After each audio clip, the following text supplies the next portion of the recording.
Good morning, my dear students. Today we are going to discuss about the remaining part of the chapter presentation of the data. We already learned the presentation of the data classified into three categories, that is textual presentation, tabular presentation and diagrammatic presentation. In that diagrammatic presentation are also classified into geometric diagrams and frequency diagram and arithmetic line graph. We discussed the frequency diagram. Frequency diagrams are histogram, frequency polygon, frequency curves and OGs. Today we are going to discuss about the new topic, that is frequency polygon. Frequency polygon is a graph constructed by using the lines to join the midpoint of each interval or being the height of the points represent the frequency. നമ്മൾ കഴിഞ്ഞ ക്ലാസ്സിൽ histogram വരയ്ക്കൽ പഠിച്ചിട്ടുണ്ട്. Histogram മൂന്ന് type ഉണ്ട്. ഒന്ന് equal ക്ലാസസിൻ്റെ type ഉണ്ട്, then unequal classes, then mid point തന്നു കഴിഞ്ഞാൽ വരയ്ക്കേണ്ടത്. ഇത് മൂന്നും നമ്മൾ എന്ത് ചെയ്തിട്ടുണ്ട്, ഹിസ്റ്റോഗ്രാം വരയ്ക്കുമ്പോൾ നമ്മൾ പഠിച്ചിട്ടുണ്ട്. ഇന്ന് എന്താണ് നമ്മൾ പഠിക്കുന്നത്, ഫ്രീക്വൻസി പോളിഗൺ എന്ന് പറയുന്നതാണ്. ഫ്രീക്വൻസി പോളിഗൺ എന്ന് പറയുന്നത് is a graph constructed by using the lines to join the mid point of each interval. ഒരു ക്ലാസ് ഇന്റർവെൽ തരുമ്പോൾ ആ ക്ലാസ് ഇന്റർവെല്ലിന്റെ മിഡ് പോയിന്റ് മാർക്ക് ചെയ്തിട്ട് ആ മിഡ് പോയിന്റിലൂടെ ജോയിൻ ചെയ്തുകൊണ്ട് സ്കെയിൽ വെച്ചുകൊണ്ട് നമ്മൾ ജോയിൻ ചെയ്യിക്കുന്ന ലൈന് ആണ് ഏതെന്ന് പറയുന്നത് ഫ്രീക്വൻസി പോളിഗൺ എന്ന് പറയുന്നത്. നമുക്ക് ഫ്രീക്വൻസി പോളിഗൺ രണ്ട് രീതിയിൽ നമുക്ക് വരയ്ക്കാൻ കഴിയും. Frequency polygon we can draw in two way, that is with the help of the histogram and without the histogram. ഒന്ന് ഹിസ്റ്റോഗ്രാം വരച്ചിട്ട് എന്ത് ചെയ്യാം, നമുക്ക് ഫ്രീക്വൻസി പോളിഗൺ വരയ്ക്കാം. ഹിസ്റ്റോഗ്രാം വരച്ചിട്ട് ഓൾറെഡി നിങ്ങൾക്ക് അറിയാലോ ഹിസ്റ്റോഗ്രാം വരയ്ക്കല്. അപ്പൊ ഹിസ്റ്റോഗ്രാം വരച്ചിട്ട് ആ ഹിസ്റ്റോഗ്രാമിന്റെ മിഡ് പോയിന്റ് മാർക്ക് ചെയ്യാം. മിഡ് പോയിന്റ് മാർക്ക് ചെയ്തിട്ട് എന്ത് ചെയ്യാം, സ്കെയിൽ ഉപയോഗിച്ചുകൊണ്ട് ജോയിന്റ് ചെയ്തിട്ട് വരയ്ക്കാം. Clear? Then next one, without histogram. Histogram ഇല്ലാതെ ക്ലാസ് ഇന്റർവെല്ലിന്റെ മിഡ് പോയിന്റിൽ പോയിന്റുകൾ മാർക്ക് ചെയ്യുകയും ആ പോയിന്റുകളെ സ്കെയിൽ ഉപയോഗിച്ചുകൊണ്ട് ജോയിൻ ചെയ്യാം. അങ്ങനെ നമുക്ക് എന്ത് ചെയ്യാം, നമുക്ക് വരയ്ക്കാം. നമുക്ക് അതിൻ്റെ രണ്ടിൻ്റെയും ഒരു പിക്ചറൈസേഷൻ നമുക്ക് കാണാം. അത് എങ്ങനെ വരയ്ക്കണം എന്നുള്ളതും ഞാൻ പറഞ്ഞു തരാം. Okay, listen. ഇവിടെ with the help of the histogram ഒരു പിക്ചറൈസേഷൻ ഇവിടെ നൽകിയിട്ടുണ്ട്. ആ പിക്ചറൈസേഷനിൽ ഒരു ഓൾറെഡി നമുക്ക് വരയ്ക്കാൻ അറിയുന്ന ഒരു ഹിസ്റ്റോഗ്രാം ഇവിടെ നോട്ട് ചെയ്ത് വെച്ചിട്ടുണ്ട്. ആ ഹിസ്റ്റോഗ്രാം 0 to 10 അല്ലെങ്കിൽ അങ്ങനെയുള്ള ഒരു അളവ് 0 to 10, 10 to 20 എന്നുള്ള മോഡലിൽ ഒരു അളവ് കൊടുത്തിട്ടുണ്ട്. ഇത് ഈക്വൽ ക്ലാസ്സസ് ആണ്. നിങ്ങൾക്ക് ക്ലാസ് ശ്രദ്ധിച്ചാൽ കാണാം, എല്ലാത്തിനെയും ഒരേ അകലം തന്നെയാണ്. അപ്പോൾ ഈക്വൽ ക്ലാസ്സസ് ആണ്. അപ്പോൾ ഈക്വൽ ക്ലാസ്സസ് കഴിഞ്ഞ് ഹിസ്റ്റോഗ്രാം വരച്ചു കഴിഞ്ഞാൽ ആ ഹിസ്റ്റോഗ്രാമിൻ്റെ സെൻറ്ററിൽ വരുന്ന പോയിന്റുകൾ എന്ത് ചെയ്യുക, മാർക്ക് ചെയ്യുക. അപ്പോൾ നിങ്ങൾ മാർക്ക് ചെയ്ത് കഴിഞ്ഞിട്ട് ഒരു സ്കെയിൽ എടുക്കുക. സ്കെയിൽ എടുത്തിട്ട് അതിനെ ജോയിൻ ചെയ്യിപ്പിക്കുക. സ്കെയിൽ എടുത്തിട്ട് അതിനെ ജോയിൻ ചെയ്യിപ്പിച്ചിട്ട് വരയ്ക്കുക. ഓക്കെ, എളുപ്പമുള്ള കാര്യമാണ്. ഹിസ്റ്റോഗ്രാം വരയ്ക്കുക. ഹിസ്റ്റോഗ്രാം വരച്ചിട്ട് ഓരോ ഹിസ്റ്റോഗ്രാമിൻ്റെയും സെൻറ്റർ മിഡ് പോയിന്റ് അടയാളപ്പെടുത്തുക. ആ മിഡ് പോയിന്റ് അടയാളപ്പെടുത്തിയിട്ട് ആ മിഡ് പോയിന്റിൽ സ്കെയിൽ വെച്ചിട്ട് ജോയിൻ ചെയ്തിട്ടുള്ള ലൈനുകൾ വരയ്ക്കുക. ഇങ്ങനെയാണ് frequency polygon with the help of the histogram. Frequency curve എങ്ങനെയാണ് വരയ്ക്കുന്നത് നോക്കാം. ഫ്രീക്വൻസി കർവ് വരച്ചിട്ടുള്ളത് ഹിസ്റ്റോഗ്രാം ഓൾറെഡി ഇവിടെ വരച്ചിട്ടുണ്ട്. ആ ഹിസ്റ്റോഗ്രാമിൻ്റെ മിഡ് പോയിന്റുകളെ മാർക്ക് ചെയ്യുകയും നമ്മൾ ഫ്രീ ഹാൻഡ് ആയിട്ടുള്ള ഒരു സ്മൂത്ത് കർവ് നമ്മൾ വരയ്ക്കുന്നു. സ്കെയിൽ ഉപയോഗിക്കാൻ പാടുള്ളതല്ല. നമ്മൾ എന്ത് ചെയ്യുക, സ്മൂത്തായിട്ട് വരച്ച് ഒരു ഫ്രീ ഹാൻഡ് എന്നുള്ള രീതിയിൽ നമ്മൾ വരച്ച് ജോയിൻ ചെയ്യുക. ആ ജോയിൻ ചെയ്യുമ്പോൾ നമ്മൾ ഇവിടെ നമ്മളിവിടെ ഉള്ള ക്ലാസ് ഉണ്ടല്ലോ, 0 to 10 ആണെങ്കിൽ അല്ലെങ്കിൽ 0 to 100 ആണെങ്കിൽ അതിൻ്റെ മുൻപുള്ള ഒരു ക്ലാസ്സിൻ്റെ മിഡ് പോയിന്റിലേക്ക് ഇത് ജോയിൻ ചെയ്യുക. അതേപോലെ തന്നെ ഇവിടെ 80 to 90 ആണെങ്കിൽ 90 ലാസ്റ്റ് ക്ലാസ് 70 to 80 ആണ്. അതിൻ്റെ അപ്പുറം ക്ലാസ് ഇല്ലെങ്കിൽ 80 to 90യുടെ മിഡ് പോയിന്റ് എടുത്തിട്ട് അതിലേക്ക് കണക്ട് ചെയ്യുക. അപ്പോൾ ഫ്രീക്വൻസി പോളിഗണും ഫ്രീക്വൻസി കർവും നമുക്ക് എന്തിൻ്റെ സഹായത്തോടു കൂടി വരയ്ക്കാം, ഹിസ്റ്റോഗ്രാമിൻ്റെ സഹായത്തോടും ഹിസ്റ്റോഗ്രാമിൻ്റെ സഹായം അല്ലാതെ നമുക്ക് വരയ്ക്കാം. ഫ്രീക്വൻസി പോളിഗൺ ആണെങ്കിൽ എന്ത് ചെയ്യുന്നുണ്ട്, നമ്മൾ സ്ട്രെയിറ്റ് ലൈൻ ഉപയോഗിച്ചിട്ടുകളാണ് വരയ്ക്കുക. ദെൻ ഫ്രീക്വൻസി കർവിലാണെങ്കിൽ സ്മൂത്ത് ആൻഡ് ഫ്രീ ഹാൻഡ് ആയിട്ടാണ് നമ്മളത് വരയ്ക്കേണ്ടത്.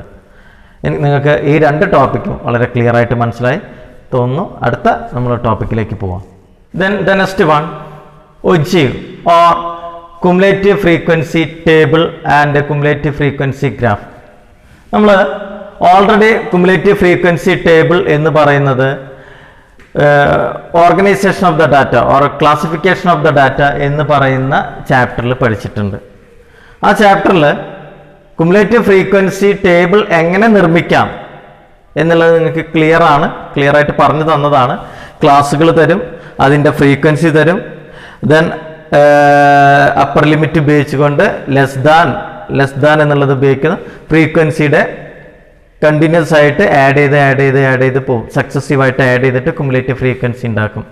അതേപോലെ തന്നെ മോർ ദാൻ ആണെങ്കിൽ മോർ ദാൻ ക്ലാസ്സുകൾ ഉണ്ടാക്കുക. തന്നിരിക്കുന്ന ക്ലാസ്സിൻ്റെ ലെസ് ദാൻ അല്ലെങ്കിൽ ലോവർ ലിമിറ്റുകൾ എടുത്തിട്ട് എന്താണ് മോർ ദാൻ എന്നുള്ള രീതിയിലേക്ക് കൊടുക്കുന്നു. കൊടുത്തതിന് ശേഷം എന്താണോ ഫ്രീക്വൻസിയുടെ ടോട്ടൽ വരുന്നത് അത് ആദ്യം രേഖപ്പെടുത്തിയിട്ട് ഒറിജിനൽ ക്ലാസ്സിലുള്ള നമ്പേഴ്സ്, ഫ്രീക്വൻസി നമ്പേഴ്സ് അതിൽ നിന്ന് മൈനസ് ചെയ്ത് വരികയും ചെയ്യുന്നു, ഡിഡക്റ്റ് ചെയ്ത് വരികയും ചെയ്യും. നമ്മൾ ഓൾറെഡി പഠിച്ചതാണ്. ഞാൻ അതിൻ്റെ ഒരു പ്രാക്ടിക്കൽ ക്വസ്റ്റ്യൻ പഠിപ്പിക്കുന്നതിന് മുൻപ് അതിൻ്റെ തിയററ്റിക്കൽ പാർട്ട് എന്താണെന്നുള്ളത് പറയാം. Ogive is defined as A frequency distribution graph of A series. ഒരു ഫ്രീക്വൻസി ഡിസ്ട്രിബ്യൂഷൻ ഗ്രാഫാണ് ഏതെന്ന് പറയുന്നത് ഒജീവ് എന്ന് പറയുന്നത്. Ogive is a graph of cumulative distribution which explain the data values on horizontal plane axis, either the cumulative relative frequencies, the cumulative frequency or cumulative percentage frequency on the vertical axis. നമ്മൾ X ആക്സിസിൽ അതിൻ്റെ ക്ലാസ്സുകളും Y ആക്സിസിൽ അതിൻ്റെ cumulative frequency less than cumulative ഫ്രീക്വൻസിയോ more than cumulative ഫ്രീക്വൻസിയോ Y ആക്സിസിലും ഉപയോഗിച്ചുകൊണ്ട് നമുക്ക് വരയ്ക്കാവുന്ന ഒരു ഡാറ്റ പ്രസൻറ്റേഷനാണ് ഏതെന്ന് പറയുന്നത് ഒജീവ് എന്ന് പറയുന്നത്. ഓക്കെ, നമുക്കിതിൻ്റെ ഒരു പ്രാക്ടിക്കൽ എക്സാമ്പിളിലേക്ക് പോവാം. അതിനോടൊപ്പം അതിൻ്റെ തിയറി പാർട്ടും വിശദീകരിച്ചാൽ. Cumulative frequency distribution is a tabular arrangement of data by class interval whose frequency is cumulated. In other words, this distribution can be obtained by simply adding the class frequency. നമുക്കൊരു cumulative frequency ടേബിളിൻ്റെ തന്നു കഴിഞ്ഞാൽ, ഇത് already നിങ്ങൾക്ക് അറിയുന്ന കാര്യമാണ്, ഞാൻ എൻ്റെ തിയററ്റികൾ ഒന്നും കൂടി പറയുന്നുള്ളൂ. ഫ്രീക്വൻസി തന്നു കഴിഞ്ഞാൽ ആ ഫ്രീക്വൻസിയെ സക്സസീവായിട്ട് ആഡ് ചെയ്തിട്ടാണ് നമുക്ക് എന്ത് കിട്ടുന്നത്, കുമുലേറ്റീവ് ഫ്രീക്വൻസി ഡിസ്ട്രിബ്യൂഷൻ കിട്ടുന്നത്. അതിൽ there are to kinds of cumulative frequency distribution. The first one, less than cumulative frequency distribution or less than ചിഹ്നം ഉപയോഗിച്ചിട്ട് less than CF refers to the distribution whose frequency are less than or below the upper class boundary they corresponding to. അപ്പോൾ നമുക്ക് ഒരു class തരികയാണെങ്കിൽ അതിൻ്റെ upper ലിമിറ്റിൽ എടുക്കുകയും upper ലിമിറ്റിൻ്റെ ഭാഗത്ത് less than, ഇപ്പോൾ 0 to 10 ആണെന്നുണ്ടെങ്കിൽ ലെസ് ദാൻ 10, ലെസ് ദാൻ 20 എന്നാണ് അത് ഉപയോഗിക്കുക. അപ്പോൾ ലെസ് ദാൻ കുമുലേറ്റീവ് ഫ്രീക്വൻസി ഉപയോഗിക്കുമ്പോൾ അതിൻ്റെ ക്ലാസിൻ്റെ ഭാഗത്ത് ലെസ് ദാൻ അതിൻ്റെ അപ്പർ ലിമിറ്റുകളാണ് ഉപയോഗിക്കുക. അപ്പർ ലിമിറ്റിൽ ലെസ് ദാൻ, എക്സാമ്പിൾ വെച്ചിട്ട് പറയുകയാണെങ്കിൽ less than 10, less than 20, less than 30 എന്നുള്ള രീതിയിൽ. Than greater than cumulative frequency ആണെന്നുണ്ടെങ്കിൽ ഗ്രേറ്റർ കുമുലേറ്റീവ് ഫ്രീക്വൻസി അതിന് സിമ്പിൾ ഗ്രേറ്റർ ദാൻ CF എന്ന് പറയുന്നത് refers to the distribution whose frequency are greater than or above the lower class boundary they are corresponding to. അപ്പോൾ ഒരു class തരികയാണ് 0 to 10, 10 to 20, 20 to 30 എന്നുള്ള രീതിയിൽ ഒരു ക്ലാസ് നിങ്ങൾക്ക് തരികയാണെങ്കിൽ greater than 0, greater than 10, greater than 20 എന്നുള്ള രീതിയിലാണ് greater than frequency distribution table നിർമ്മിക്കുക. അപ്പോൾ ഇനി ഇത് ഉപയോഗിച്ചിട്ട് എങ്ങനെ ഒരു കണക്ക് ചെയ്യാം എന്നുള്ളത് നമുക്ക് നോക്കാം. Now we can pass on one practical example related to how to draw an ogive. Please go through this. Here you can see that one class interval, just like lower limit and upper limit, 51 to 55, 56 to 60, 61 to 65, 66 to 70, 70 to 75, 76 to 80, 81 to 85, 86 to 90. ഈ class കാണുമ്പോൾ ഇത് ഏത് type class ആണ്? Inclusive ആണോ exclusive ആണോ? ഇത് inclusive classes ആണ് അല്ലേ? എക്സ്ക്ലൂസീവ് അല്ല. എക്സ്ക്ലൂസീവ് ആവണം എന്നുണ്ടെങ്കിൽ എങ്ങനെയാണ് 51 to 55, 55 to എന്നുള്ള രീതിയിൽ വരണം. ഇത് ഇൻക്ലൂസീവ് ആണ്. അപ്പോൾ ഇൻക്ലൂസീവ് ആയിട്ടുള്ള ഒരു കണക്കിനെ നമ്മൾ എന്തിലേക്ക് മാറ്റുന്നു? എക്സ്ക്ലൂസീവിലേക്ക് ആദ്യം ചേഞ്ച് ചെയ്യണം. ഇൻക്ലൂസീവിലുള്ള ഒരു പ്രോബ്ലത്തെ നമ്മൾ എക്സ്ക്ലൂസീവിലേക്ക് ചേഞ്ച് ചെയ്യണം. എങ്ങനെയാണ് ചേഞ്ച് ചെയ്യുക? ലോവർ ലിമിറ്റിനോട് കൂടി 0.5 മൈനസ് ചെയ്യുകയും then add 0.5 to upper limit അല്ലേ? ലോവർ ലിമിറ്റിനോട് കൂടി 0.5 മൈനസ് ചെയ്യുകയും അപ്പർ ലിമിറ്റിനോട് കൂടി 0.5 ആഡ് ചെയ്യുകയും ചെയ്യാം. ദെൻ അപ്പോൾ ഇവിടെ ഓരോന്നിനും വരുന്ന ചേഞ്ചസ് ഇവിടെ കാണിക്കുന്നുണ്ട്. ക്ലാസ് ബൗണ്ടറീസ് എന്നുള്ള രീതിയിൽ നിങ്ങൾക്ക് ഇവിടെ കാണാം. ക്ലാസ് ബൗണ്ടറീസിൽ lower limit 50.5 to then upper limit 55.5. ഇങ്ങനെ ഒരു എക്സ്ക്ലൂസീവ് അല്ലെങ്കിൽ കണ്ടിന്യൂസ് സീരീസിലുള്ള എക്സ്ക്ലൂസീവ് സീരീസിലേക്കുള്ള ഇൻക്ലൂസീവ് സീരീസിൽ തന്നിരിക്കുന്ന പ്രോബ്ലത്തെ നമ്മൾ എക്സ്ക്ലൂസീവ് സീരീസിലേക്ക് മാറ്റണം. അപ്പോൾ മാറ്റി കഴിഞ്ഞതിന് ശേഷം ഇവിടെയുള്ള അതിൻ്റെ ഫ്രീക്വൻസി നോക്കുക. ഫ്രീക്വൻസി 4, 3, 4, 10, 9, 7, 5, 8 എന്നുള്ള രീതിയിൽ തന്നിട്ടുണ്ട്. Then you can find out the sum of this frequency. I think that the sum of the frequency 50 എന്നുള്ള ഫ്രീക്വൻസി അല്ലെങ്കിൽ അതിൻ്റെ സം ഓഫ് ദ ഫ്രീക്വൻസി കിട്ടി. ഇനി കുമുലേറ്റീവ് ഫ്രീക്വൻസി ടേബിൾ നിങ്ങൾ ഓൾറെഡി നിർമ്മിക്കാൻ പഠിച്ചതാണ്. ഓർഗനൈസേഷൻ ഓഫ് ദ ഡാറ്റ എന്ന് പറയുന്ന ചാപ്റ്ററിൽ നിങ്ങൾ ഫ്രീക്വൻസി ഡിസ്ട്രിബ്യൂഷൻ ടേബിൾ എങ്ങനെ നിർമ്മിക്കാം എന്നുള്ളത് പഠിച്ചിട്ടുണ്ട്. ദെൻ ഇവിടെ നമ്മൾ എന്ത് ചെയ്യുന്നുണ്ട്? ക്ലാസ് ബൗണ്ടറീസ് കൊടുത്തു കഴിഞ്ഞാൽ ലെസ് ദാൻ കുമുലേറ്റീവ് ഫ്രീക്വൻസി ആണ് എന്ന് പ്രിപ്പയർ ചെയ്യുന്നുണ്ട്. Less than frequency distribution table ആണ് നിർമ്മിക്കണം എന്നുണ്ടെങ്കിൽ ഇവിടെ തന്നിരിക്കുന്ന അപ്പർ ലിമിറ്റ് എന്ന് പറയുന്നത് ഇവിടെ എന്താണ്? 55.5, 60.5, 65.5, 70.5, 75.5, 80.5, 85.5 ആൻഡ് 90.5 എന്നുള്ള അപ്പർ ലിമിറ്റ് എടുക്കുകയും ആ അപ്പർ ലിമിറ്റിന്റെ അടുത്ത് എന്ത് ചെയ്യണം? ലെസ് ദാൻ 55.5, ലെസ് ദാൻ 60.5 അങ്ങനെ അത് എഴുതുക. എഴുതി കഴിഞ്ഞാൽ ഫ്രീക്വൻസി എന്ത് ചെയ്യുന്നു? ലെസ് ദാൻ കുമുലേറ്റീവ് ഫ്രീക്വൻസി ആണ് നമ്മൾ നിർമ്മിക്കണം എന്നുണ്ടെങ്കിൽ തന്നിരിക്കുന്ന ഒറിജിനൽ ഫ്രീക്വൻസിയെ സക്സസീവായിട്ട് ആഡ് ചെയ്യുന്നു എന്ന് പറഞ്ഞു കഴിഞ്ഞാൽ 4 പ്ലസ് 3 7 പ്ലസ് 4 11 എന്നുള്ള രീതിയിലേക്ക് വരുന്നു. അപ്പോൾ ഇവിടെ ലെസ് ദാൻ കുമുലേറ്റീവ് ഫ്രീക്വൻസി ടേബിൾ ആണെന്നുണ്ടെങ്കിൽ നിങ്ങൾക്ക് ഇതിൽ നോക്കിയാൽ കാണാം. ദെൻ ലെസ് ദാൻ 55.5 എന്നുള്ള രീതിയിൽ അതിൻ്റെ ഫ്രീക്വൻസി 4, 7, 11, 21, 30, 37, 42 ആൻഡ് 50. നമുക്കിവിടെ തന്നിരിക്കുന്ന ഫ്രീക്വൻസിയുടെ ടോട്ടൽ തന്നെ ആയിരിക്കും. ഫ്രീക്വൻസിയുടെ ടോട്ടൽ ആയിരിക്കും ഇവിടെ ലാസ്റ്റ് വരിക. കാരണം സക്സസീവ് ആഡ് ചെയ്യുമ്പോൾ നമുക്കിതിൻ്റെ ഫ്രീക്വൻസിയുടെ ടോട്ടൽ എത്ര വരുന്നു? 50 വരുന്നു. ആ 50 ആണ് ഇവിടെ less than cumulative frequency table നിർമ്മിക്കുമ്പോൾ അതിൻ്റെ ഫ്രീക്വൻസിയുടെ ലാസ്റ്റ് ഐറ്റമായിട്ട് വരുന്നത്. ഇനി അടുത്തത് more than cumulative frequency table ആണ്. മോർ ദാൻ കുമുലേറ്റീവ് ഫ്രീക്വൻസി ടേബിൾ ആണെന്നുണ്ടെങ്കിൽ തന്നിരിക്കുന്ന ക്ലാസിന്റെ ലോവർ ലിമിറ്റ് ഇവിടെ 51 ആണ്. പക്ഷെ നമ്മൾ അഡ്ജസ്റ്റ് അല്ലെങ്കിൽ നമ്മൾ ഇതിനെ എക്സ്ക്ലൂസീവ് സീരീസിലേക്ക് മാറ്റുമ്പോൾ എന്ത് വരുന്നു? 50.5, 55.5, 60.5, 65.5 ഇവിടെ ലോവർ ലിമിറ്റുകൾ എന്നുള്ള രീതിയിലേക്ക് വരുന്നു. ലോവർ ലിമിറ്റുകൾ എന്നുള്ള രീതിയിൽ വന്നു കഴിഞ്ഞാൽ 50.5, 55.5, 60.5, 65.5, 70.5, 75.5, 80.5 ആൻഡ് 85.5 എന്നുള്ള രീതിയിലേക്ക് വരും. അപ്പോൾ നമ്മൾ more than cumulative frequency table ആണ് രൂപീകരിക്കുന്നുണ്ടെങ്കിൽ മോർ ദാൻ്റെ ചിഹ്നം ഉപയോഗിക്കുക. More than 50.5, more than 55.5, more than 60.5 എന്നുള്ള രീതിയിൽ എഴുതുക. അപ്പോൾ എഴുതുമ്പോൾ ഫ്രീക്വൻസിയുടെ ടോട്ടൽ ആയിട്ടുള്ള 50 ആദ്യം എഴുതുക അല്ലേ? 50 എന്ന് എഴുതി ആ 50ൽ നിന്ന് 4 മൈനസ് ചെയ്യുന്നു 46, 46ൽ നിന്ന് 3 മൈനസ് ചെയ്യുന്നു 43, then 43 മൈനസ് 4 എത്രയാണ്? 39, 39 മൈനസ് 10 29, 29 മൈനസ് 9 20, 20 മൈനസ് 7 13, 13 മൈനസ് 5 8 എന്നുള്ള രീതിയിൽ കിട്ടും. അപ്പോൾ നമുക്ക് ഇവിടെ തന്നിരിക്കുന്ന ഫ്രീക്വൻസിയിലെ ലാസ്റ്റ് നമ്പർ തന്നെ ആയിരിക്കും ഇവിടെയും വരിക. അപ്പോൾ നിങ്ങൾക്ക് ഒരു കൺഫ്യൂഷൻ ഉണ്ടാവില്ല. More than cumulative frequency table നിർമ്മിക്കുമ്പോൾ ഇങ്ങനെയാണ് നമുക്കതിൻ്റെ സംഖ്യകൾ എഴുതേണ്ടത്. നിങ്ങളിത് ഓൾറെഡി പഠിച്ചതാണ്. ഇനി ഈ ലെസ് ദാൻ കുമുലേറ്റീവ് ഫ്രീക്വൻസി ടേബിളും മോർ ദാൻ കുമുലേറ്റീവ് ഫ്രീക്വൻസി ടേബിളെയും കോമൺ ആയിട്ട് നമ്മൾ എന്തെന്ന് വിളിക്കുന്നു? ഒജീവ്സ് എന്നുള്ള രീതിയിലേക്ക് വിളിക്കുന്നു. അപ്പോൾ ഒജീവ്സിൽ ആ ഒജീവ് എങ്ങനെയാണ് വരയ്ക്കുന്നത്? അത് രണ്ട് തരത്തിലുള്ള ഒജീവ് ഉണ്ട്.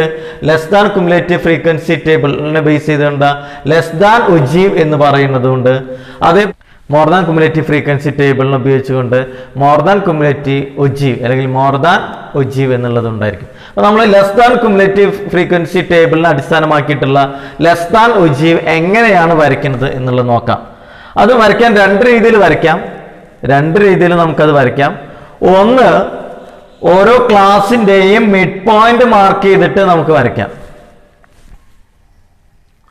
ഒന്നാമത്തെ രീതി, തന്നിരിക്കുന്ന ക്ലാസിന്റെ മിഡ് പോയിന്റ് മാർക്ക് ചെയ്യും. ആ മിഡ് പോയിന്റിൽ ഫ്രീക്വൻസിയുടെ കുമുലേറ്റീവ് ഫ്രീക്വൻസി എത്രയാണോ വരുന്നത് അത് മാർക്ക് ചെയ്ത് പോവാം. അപ്പൊ നേരത്തെ കണക്ക് പ്രകാരമുള്ള cumulative frequency, less than cumulative ഫ്രീക്വൻസിയുടെ കുമുലേറ്റീവ് ഫ്രീക്വൻസികൾ 4, 7, 11, 21, 30, 37, 42, 50 എന്നതാണ്. അപ്പൊ ഇതിനെ അടിസ്ഥാനമാക്കിയിട്ട് നമ്മൾ ഇവിടെ ഗ്രാഫ് വരയ്ക്കുമ്പോൾ class width 51 to 55 first class, അതിന്റെ മിഡ് പോയിന്റ് മാർക്ക് ചെയ്യുന്നു. മിഡ് പോയിന്റിൽ 4 എന്ന് പറയുന്ന ഫ്രീക്വൻസി മാർക്ക് ചെയ്യുന്നു.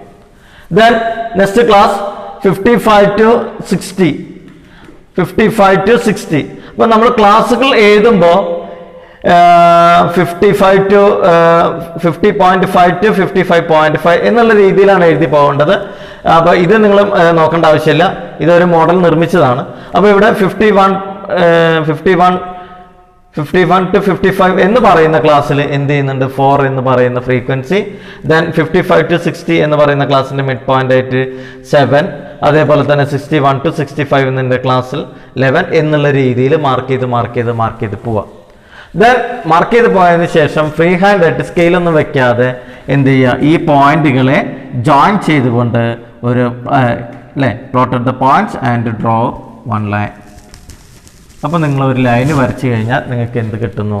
ലെസ് ദാൻ ഒജീവ് എന്നുള്ള രീതിയിൽ കിട്ടും. ദെൻ മോർ ദാൻ ഒജീവ് എന്ന് പറയുന്നത് ഓർ ഗ്രേറ്റർ ദാൻ ഒജീവ് എന്ന് പറയുന്നത് നമ്മൾ ഇതേപോലെ ക്ലാസ്സുകളൊക്കെ അടയാളപ്പെടുത്തുക. 50, ഓരോ ക്ലാസ് 51 to 55, 55 to 60 എന്നുള്ള ഓർഡറിൽ ക്ലാസ് അടയാളപ്പെടുത്തുക. എന്നിട്ട് ഇതേപോലെ തന്നെ ഇതിൻ്റെ ഓരോന്നിൻ്റെയും മിഡ് പോയിന്റിൽ വരുന്ന പോയിന്റ് ഫസ്റ്റ് 50, then 46, 43, 39, 29, 20, 13, 8 എന്നുള്ള രീതിയിൽ ഈ ഫ്രീക്വൻസിയെ നമ്മൾ പ്ലോട്ട് ചെയ്യുകയും പ്ലോട്ട് ചെയ്തിട്ട് ഈ പ്ലോട്ടഡ് പോയിന്റ്സിനെ എന്ത് ചെയ്യുന്നു? ഒരു ഫ്രീ ഹാൻഡ് ആയിട്ടുള്ള സ്മൂത്ത് കർവ് എന്നുള്ള രീതിയിൽ നമ്മൾ വരയ്ക്കുകയും ചെയ്താൽ നമുക്ക് എന്ത് കിട്ടുന്നു? മോർ ദാൻ കുമുലേറ്റീവ് ഫ്രീക്വൻസി ടേബിളിനെ ബേസ് ചെയ്തിട്ടുള്ള മോർ ദാൻ ഒജീവ് നമുക്ക് കിട്ടുന്നു. അപ്പോൾ രണ്ട് രീതിയിൽ നമുക്കിത് വരയ്ക്കാം. ഒന്നാമത്തെ മെത്തേഡാണ് ഞാൻ പറഞ്ഞെന്നുള്ളത്. രണ്ടാമത്തെ മെത്തേഡ് നമുക്കൊരു കണക്കിലൂടെ നോക്കാം. Please go through the problem. Here you can see that the class 0 to 10, 10 to 20, 20 to 30, 30 to 40, 40 to 50, 50 to 60 and the frequencies are 3, 4, 8, 10, 3 and 2. നമ്മൾ എന്ത് ചെയ്യുന്നു? അതിനെ less than cumulative frequency table ആക്കാൻ വേണ്ടിയിട്ട് ഇതിലെ അപ്പർ ലിമിറ്റ് എടുക്കുകയും അപ്പർ ലിമിറ്റിനെ less than 10, less than 20, less than 30, less than 40, less than 50, less than 60 എന്നുള്ളത് എഴുതി. എന്നിട്ട് എന്ത് ചെയ്യുന്നു? അടുത്ത സ്റ്റെപ്പ് എന്താ? ഫ്രീക്വൻസിയെ സക്സസീവായിട്ട് ആഡ് ചെയ്യുന്നു. സക്സസീവായിട്ട് ആഡ് ചെയ്യുന്ന 3 + 4 7 7 + 8 15 15 + 10 25 25 + 3 28 28 + 2 30 എന്നുള്ള രീതിയിൽ less than cumulative frequency table കഴിഞ്ഞു. Then next one the more than cumulative frequency table. More than cumulative frequency ടേബിളിനെ തന്നിരിക്കുന്ന ക്ലാസിന്റെ എന്ത് ചെയ്യുന്നുണ്ട്? നമ്മൾ ലോവർ ലിമിറ്റ് എടുക്കുന്നു. ലോവർ ലിമിറ്റ് ആകുമ്പോൾ 0, 10, 20, 30, 40 and 50 എന്നുള്ള രീതിയിലേക്ക് വരുമ്പോൾ more than 0, more than 10, more than 20, more than 30, more than 40 and more than 50. Then frequencies എന്ത് ചെയ്യുന്നു? The total, what is the total? ഇവിടെ ടോട്ടൽ വരുന്നത് 30 എന്നുള്ള വരുന്നു. അപ്പോൾ ആ 30 എന്ന് പറയുന്ന നമ്പർ ഇവിടെ ഫസ്റ്റ് നോട്ട് ചെയ്ത് വെക്കാം. then 30 minus 3 27, 27 minus 4 23, 23 minus 8 15, 50 minus 10 5, 5 minus 3 2. അതായത് ഇവിടെയുള്ള ഫ്രീക്വൻസിയിലെ ലാസ്റ്റ് നമ്പർ തന്നെ ഇവിടെ വരുന്നു. അപ്പോൾ നമുക്ക് ഇനി എങ്ങനെയാണ് ഒജീവ് വരയ്ക്കുന്നത് നോക്കാം. ഒജീവ്സ് രണ്ട് രീതിയിൽ വരയ്ക്കാമെന്ന് പറഞ്ഞു. ഫസ്റ്റ് വൺ നമ്മൾ എങ്ങനെ വരച്ചത്, മിഡ് പോയിന്റ് ആയിട്ട് അല്ലെങ്കിൽ തന്നിരിക്കുന്ന ക്ലാസിന്റെ മിഡ് പോയിന്റിലാണ് മാർക്ക് ചെയ്തത്. എന്നാൽ ഈ മെത്തേഡിൽ നമുക്ക് തന്നിരിക്കുന്ന അല്ലെങ്കിൽ ലെസ് ദാൻ ക്യുമുലേറ്റീവ് ഫ്രീക്വൻസി ടേബിൾ ആണെന്നുണ്ടെങ്കിൽ ആ ലെസ് ദാൻ 10 ആണെന്നുണ്ടെങ്കിൽ ആ 10ന്റെ നേരെ എത്ര വരുന്നു, ലെസ് ദാൻ 10 ആണെങ്കിൽ 10ന്റെ നേരെ 3 ആണെന്നുണ്ടെങ്കിൽ നമ്മൾ ഇതിൽ പ്ലോട്ട് ചെയ്യുന്നു. Then less than 20, less than 20ൽ 7, ലെസ് ദാൻ 20ൽ 7 എന്നുണ്ടെങ്കിൽ 20ക്ക് നേരെ എടുത്തിട്ട് ഇതിൽ മാർക്ക് ചെയ്യുന്നു. Then less than 30, less than 30 എത്രയാ 15 നോക്കുന്നു, ലെസ് ദാൻ 30 എന്താന്നുള്ള രീതിയിൽ എടുക്കുന്നു. എന്നിട്ട് നമ്മൾ ഇതിൻ്റെ വരുന്ന ഏകദേശം ഇതിൽ വരുന്ന പോയിന്റിൽ മാർക്ക് ചെയ്ത് വെക്കുന്നു less than 30. Then less than 40 25, less than 40 25 എന്ന് പറയുന്നത് ലെസ് ദാൻ 40 എടുക്കുക. ആ 40ക്ക് നേരെ വരുന്ന 25 ഏകദേശം ഇതിൽ വരുന്നു അല്ലേ, അത് പോയിന്റ് ഔട്ട് ചെയ്യുക. Then less than 50 28, less than 50 എന്നുള്ളതിൽ 50ക്ക് നേരെ മാർക്ക് ചെയ്യുക. 28ന്റെ ഇതിൽ വരുന്നിട്ട് പോയിന്റ് മാർക്ക് ചെയ്ത് വെക്കുക less than 50. Then less than 60 എന്ന് പറയുന്നത് 30 എന്ന് പറയുന്നതിലും മാർക്ക് ചെയ്ത് വെക്കുക. മാർക്ക് ചെയ്ത് വെച്ചതിന് ശേഷം നമ്മൾ ഫ്രീ ഹാൻഡ് എന്നുള്ള രീതിയിൽ ഒറിജിനൽ നിന്ന് സ്റ്റാർട്ട് ചെയ്തിട്ട് നമ്മൾ എന്ത് ചെയ്യുക, ഇങ്ങനെ ലൈൻ നമ്മൾ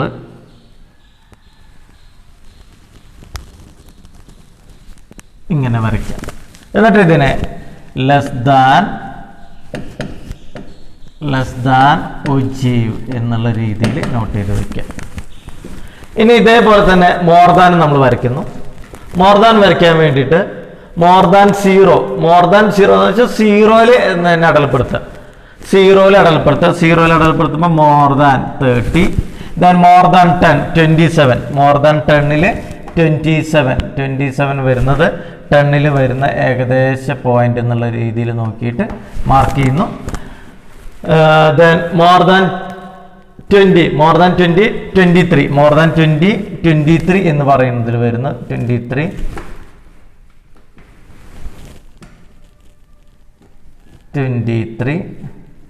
മാർക്ക് ചെയ്ത് വെക്കുക. ദെൻ മോർ ദാൻ 30 15 എന്നുള്ള രീതിയിൽ മാർക്ക് ചെയ്യുക. മോർ ദാൻ 30 15 ഇത് തന്നെയാണ്. ദെൻ മോർ ദാൻ 45 എന്നുള്ള രീതിയിൽ മാർക്ക് ചെയ്തു, 5ൽ മാർക്ക് ചെയ്തു. മോർ ദാൻ 40 5ൽ മാർക്ക് ചെയ്തു.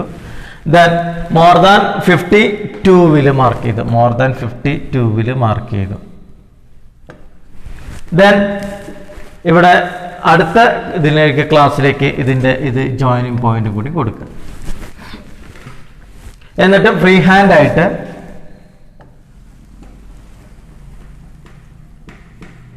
ഇതിനെ ജോയിൻ ചെയ്തിട്ട് മോർ ദാൻ ഒജീവ് എന്നുള്ള രീതിയിൽ നോട്ട് ചെയ്ത് വെക്കാം.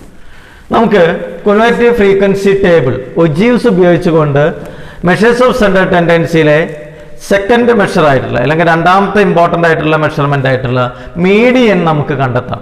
കഴിഞ്ഞ ഒരു ഡയഗ്രത്തിൽ ഞാൻ നിങ്ങൾക്ക് പറഞ്ഞത് ഹിസ്റ്റോഗ്രാം ഉപയോഗിച്ചുകൊണ്ട് മെഷേഴ്സ് ഓഫ് സെൻട്രൽ ടെൻഡൻസിയിലെ മോഡ് കണ്ടെത്താം എന്നുള്ള രീതിയിൽ പറഞ്ഞിരുന്നു. എന്നാൽ നമുക്ക് ഒജീവ് ഉപയോഗിച്ചുകൊണ്ട് ഒജീവ്സ് അല്ലെങ്കിൽ ലെസ് ദാൻ ക്യുമുലേറ്റീവ് ഫ്രീക്വൻസി ടേബിളും മോർ ദാൻ ക്യുമുലേറ്റീവ് ഫ്രീക്വൻസി ടേബിളും ഉപയോഗിച്ചുകൊണ്ട് നമുക്ക് എന്ത് ചെയ്യാം, മീഡിയൻ കണ്ടെത്താം. ആ മീഡിയൻ കണ്ടെത്താനായിട്ട് ഇത് രണ്ട് ലെസ് ദാൻ ക്യുമുലേറ്റീവ് ഫ്രീക്വൻസി ടേബിളും മോർ ദാൻ ക്യുമുലേറ്റീവ് ഫ്രീക്വൻസി ടേബിളും ഇന്റർസെക്ട് ചെയ്തിരിക്കുന്ന പോയിന്റ് എടുക്കുക. പോയിന്റ് എടുത്തിട്ട് അത് ഏതിലാണ് ഏകദേശം വരുന്നത് എന്നുള്ളത് നോക്കിയിട്ട് താഴത്തേക്ക് വരയ്ക്കുക. അപ്പം ഞാൻ വരച്ചത് അതിൻ്റെ കറക്റ്റ് അളവ് എടുത്തിട്ട് അല്ലാത്തത് കൊണ്ട് ചെറിയൊരു വേരിയേഷൻസ് ഇതിൽ വരാം. ഏകദേശം മീഡിയൻ എന്ന് പറയുന്നത് എത്രയാണ്, 30 എന്നുള്ളതാണ് കറക്റ്റ് ആൻസർ ആയിട്ട് കിട്ടുക. ഞാൻ വരച്ചതിൽ ചെറിയ അളവുകളുടെയൊക്കെ ഒരു മെഷർമെൻറ്റ് ക്ലിയർ അല്ലാത്തത് കൊണ്ട് 30 വന്നിട്ടില്ല. പക്ഷെ ആൻസർ കറക്റ്റ് എന്താണ്? 30 ആണ്. ക്ലിയർ? അപ്പോൾ less than cumulative frequency, more than cumulative frequency ഉപയോഗിച്ചുകൊണ്ട് ഒജീവ് രണ്ട് രീതിയിൽ വരയ്ക്കാം. ഒന്ന് ക്ലാസിന്റെ മിഡ് പോയിന്റ് മാർക്ക് ചെയ്തുകൊണ്ടും, അടുത്തത് എന്താണ് എക്സാക്ട് എന്താണ് കൃത്യമായിട്ട് തന്നിരിക്കുന്ന ക്ലാസ് എന്താണോ ആ ക്ലാസ്, അല്ലെങ്കിൽ ലെസ് ദാൻ ആണെങ്കിൽ ലെസ് ദാൻ ഏതാണോ ക്ലാസ് ഉള്ളത് അതിന്റെ നേരെ നമുക്ക് മാർക്ക് ചെയ്തിട്ടും കണ്ടെത്താം. അപ്പോൾ ഈ രണ്ട് രീതിയിലാണ് ഒജീവ്സ് ഉള്ളത്. The last and final point of this chapter, arithmetic line graph or time series graph. Arithmetic line graph and time series graph, it is a diagram showing the relationship between two numerical variables, but the points are joined together to form a line, either broken lines or smooth curves, used to show the trends and events with the passage of time. Arithmetic line graph means the arrangement of data over a period of time. It is called arithmetic line graph. Time series data represent diagrammatically based on the times, especially the time, day, week or year, with the help of a line or a smooth curve. It is known as time series graph. Arithmetic line graph or time series graph എന്ന് പറയുന്നത് രണ്ട് variable, ഒരു പ്രത്യേക കാലയളവിലുള്ള രണ്ട് വേരിയബിളിനെ, അതായത് years എന്ന് പറയുന്ന ഒരു വേരിയബിളും അതേപോലെ തന്നെ എക്സ്പോർട്ടോ ഇമ്പോർട്ടോ, ഇപ്പോൾ ഇവിടെ എക്സാമ്പിൾ തന്നിട്ടുള്ളത് changes in the body temperature of a patient after use antibiotic. ഒരു ആൻറ്റിബയോട്ടിക് ഉപയോഗിച്ചതിന് ശേഷം ഒരു പേഷ്യൻറ്റിൻ്റെ ടെമ്പറേച്ചർ മണിക്കൂറുകളിൽ കൊടുത്തിട്ടുണ്ട്. അപ്പോൾ 1 hour 2 hour 3 hour എന്നുള്ള രീതിയിൽ ഇങ്ങനെ അവേഴ്സ് കൊടുത്തിരിക്കുകയാണ്. ആ അവേഴ്സിൽ ഒരു പേഷ്യൻറ്റിൻ്റെ ബോഡി ടെമ്പറേച്ചർ ഇവിടെ കൊടുത്തിട്ടുണ്ട്. ഫസ്റ്റ് അവറിൽ 39, ദെൻ സെക്കൻഡ് അവറിൽ 38.5, ദെൻ തേർഡ് അവർ ആയപ്പോൾ 38 എന്നുള്ള രീതിയിൽ ഒരു പ്രത്യേക ടൈം സീരീസ് കൊടുത്തിട്ട്, അല്ലെങ്കിൽ ടൈം ലൈൻ കൊടുത്തിട്ട്, ആ ടൈം ലൈനിൽ ഉള്ള എക്സ്പോർട്ടോ ഇമ്പോർട്ടോ ഇപ്പോൾ ടെമ്പറേച്ചറോ അതല്ലെങ്കിൽ നമ്മുടെ ഇൻകം ആൻഡ് എക്സ്പെൻഡിച്ചറോ ഒക്കെ എന്ത് ചെയ്യുന്നുണ്ട്, ഇത്തരത്തിലുള്ള ഗ്രാഫുകളിലൂടെ നമുക്ക് മനസ്സിലാക്കാം. Arithmetic line graph or time series graph എന്ന് പറയുന്നത് ഒരു പ്രത്യേക കാലയളവുകളിൽ, ഒരു ടൈം പീരിയഡിൽ ഒരു വേരിയബിളിൽ ഉണ്ടാകുന്ന ചേഞ്ചസ് ആണ് പ്രധാനമായിട്ടും അരിത്തമെറ്റിക് ലൈൻ ഗ്രാഫിൽ കാണിക്കുന്നത്. The arithmetic line graph we can represent one or more than one variable. രണ്ടോ അതിലധികമോ വേരിയബിൾസ് എന്ത് ചെയ്യാം, ഒരു ടൈം ലൈനിൽ, ഒരു ടൈം സീരീസിൽ നമുക്ക് എന്ത് ചെയ്യാം, കാണിക്കാം. നമുക്ക് ഇതിൻ്റെ ഒരു പ്രാക്ടിക്കൽ എക്സാമ്പിൾ ഒന്ന് നോക്കാം.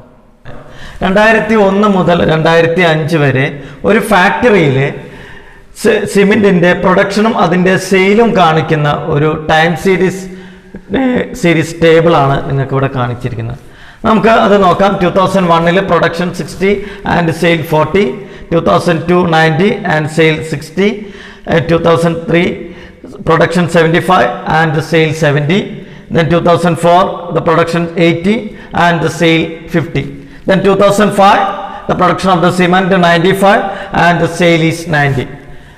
ഇത് ഒരു ടൈം സീരീസ് ഗ്രാഫിൻ്റെ അല്ലെങ്കിൽ ടൈം സീരീസ് ഗ്രാഫ് വരയ്ക്കാനുള്ള ഒരു അതിൻ്റെ ടേബിളാണ്. നമുക്കത് എങ്ങനെ നോക്കാം. എക്സ് ആക്സിസിൽ ഇതിൻ്റെ ടൈം ലൈൻ ആയിട്ടുള്ള ഇയർ എന്നുള്ള രീതിയിൽ കൊടുത്തു. ദെൻ വൈ ആക്സിസിൽ സെയിൽസ് ആൻഡ് പ്രൊഡക്ഷൻ എന്നുള്ള രീതിയിൽ കൊടുത്തു. ഇനി എങ്ങനെയാണ് ഇത് വരയ്ക്കണമെന്ന് നോക്കാം. നമ്മൾ 2001 പ്രൊഡക്ഷൻ്റെ ലൈനാണ് നമ്മൾ, ടൈം സീരീസ് ലൈനാണ് നമ്മൾ ഉപയോഗിക്കുന്നത്. 2001 പ്രൊഡക്ഷൻ 60. അപ്പോൾ 2001 നേരെ നോക്കിയിട്ട് 60 പ്രൊഡക്ഷൻ എത്രയാണെന്നുള്ളത് നമ്മൾ മാർക്ക് ചെയ്യുക. ദെൻ 2002 90,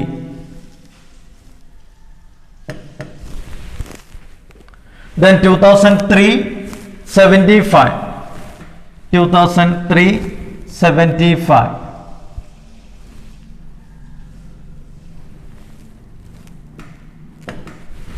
then 2004 80, 2004 80, then 2005 95,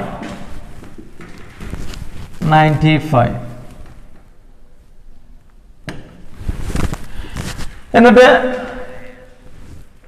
ഈ പ്ലോട്ടഡ് പോയിന്റ്സിനെ നമ്മൾ ലൈൻ ജോയിൻ ചെയ്യുന്നു.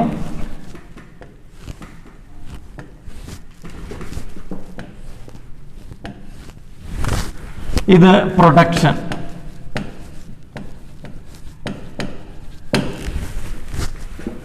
Then next one, sale. Sale 2001 40, 2002 60,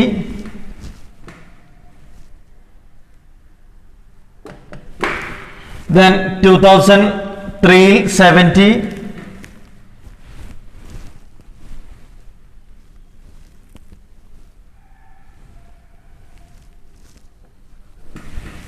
then 2004 50,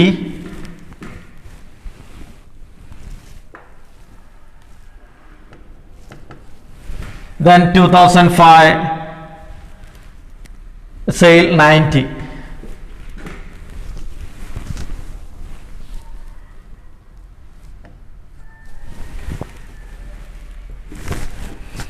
Then sale രണ്ടിന് ഒരേ ലൈൻ കൊടുക്കുന്നതിന് പകരം നമ്മൾ എന്ത് ചെയ്യുക, സെയിൽ ആയതുകൊണ്ട് നമ്മൾ അതിനെ മറ്റൊരു പ്ലോട്ടഡ് പോയിന്റ് എന്നുള്ള രീതിയിൽ കൊടുക്കാം, അല്ലെങ്കിൽ ബ്രോക്കൺ ലൈൻസ് എന്നുള്ള രീതിയിൽ കൊടുക്കാം.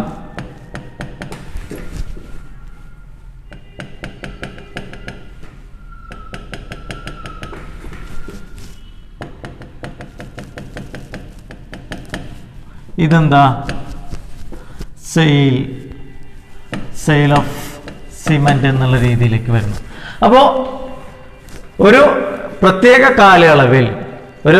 കാലയളവ് നൽകിയിട്ട് ആ കാലയളവിലെ പ്രൊഡക്ഷനോ അതല്ലെങ്കിൽ സെയിലോ അതല്ലെങ്കിൽ ഇമ്പോർട്ടോ എക്സ്പോർട്ടോ ഏതെങ്കിലും ഒരു ഡാറ്റ അല്ലെങ്കിൽ ഒന്നോ അതിലധികമോ ഡാറ്റ ഒക്കെ തന്നു കഴിഞ്ഞാൽ അതിനെ റെപ്രസെന്റ് ചെയ്യാൻ വേണ്ടിയിട്ട് നമുക്ക് time series line or arithmetic line graph ഉപയോഗിക്കാം.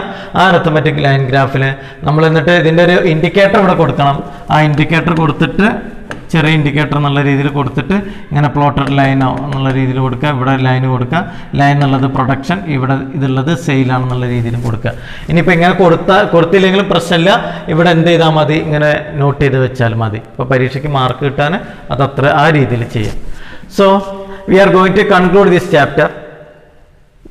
The name of the chapter, presentation of the data. The data presentation classified into 3 categories, that is the textual presentation, tabular presentation, graphical presentation. Textual presentation ഒരു text മെസ്സേജുകളുടെ രൂപത്തിലാണ് നമുക്ക് ഡാറ്റയെ present ചെയ്യാൻ കഴിയുക. Then the second one, tabular presentation.